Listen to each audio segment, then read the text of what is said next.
Salut, voici en bref quelques dates et infos à retenir de l'actualité clermontoise cette semaine. Le Festival international du court-métrage est là et il ne vient jamais seul puisque le lieu de rendez-vous de plusieurs milliers de festivaliers la nuit s'appelle depuis 6 ans Electric Palace. Un concept porté dès ses débuts par le Master Management des activités culturelles et audiovisuelles de l'Université d'Auvergne qui propose cette année de nous plonger dans l'univers thématique du court, l'espace. Ambiance rétro-futuriste donc dans le chapiteau qui accueillera du 5 au 13 février une ribambelle de groupes de musique locaux.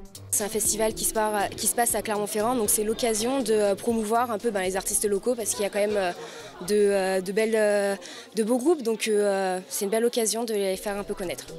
Ouverture des festivités vendredi 5 février, 18 h sur la place Gambetta.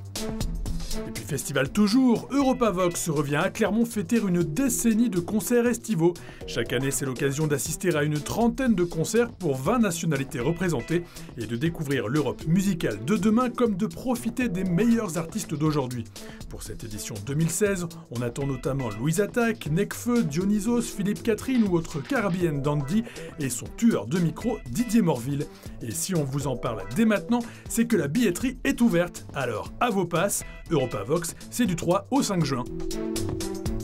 Enfin, on termine sur ces images de danse du lion exécutées depuis la place de Jaude samedi 30 janvier pour fêter en avance le nouvel an chinois qui débutera, vous le savez, selon le calendrier lunaire, le 8 février, sous le signe du singe. Et il est comment le singe pour les Chinois? Espiègle, malin, intelligent.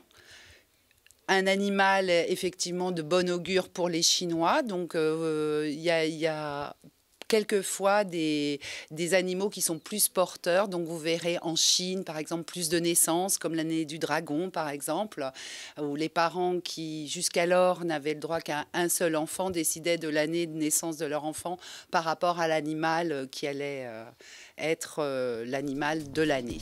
Grâce à l'Institut Confucius de Clermont et la performance de la compagnie Hongtech Lyon, le ou plutôt les lions protégeront cette année notre ville des mauvais esprits chassés par les cymbales. Quant à ceux qui, comme votre serviteur, ont eu la chance de voir la salade ardemment traquée et dévorée, recrachée devant eux, la bonne fortune devrait être de la partie cette année. En bref, rendez-vous la semaine prochaine pour plus d'infos.